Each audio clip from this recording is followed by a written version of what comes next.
దేవుడు నాతో చెప్పేది, రే రే పిచ్చోడా, కొంత నీలో ఉన్న లోకం పోతేనే ఎంత ఫలం ఉందో చూడరా.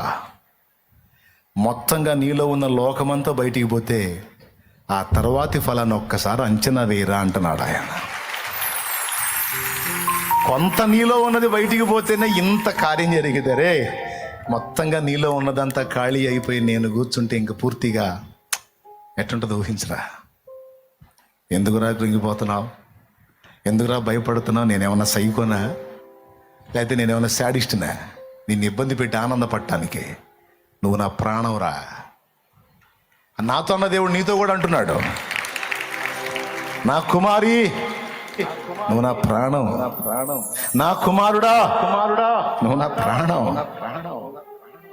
నువ్వు అగచాట్ల పాలై, అవమానాల పాలై, హేళన పాలై, మరణపు అనుభవాలు రుచి చూడటం నాకు సంతోషం అనుకున్నావా?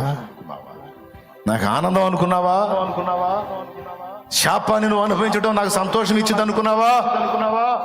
నేనేమన్నా సైకోనా, శాడిస్ట్నా? మరి కానప్పుడు ఎందుకు చేసావు నన్ను ఇట్లా? లోకంలోంచి నిన్ను బయటికి తెచ్చాను కానీ నీలో ఉన్న లోకం అలానే ఉంది.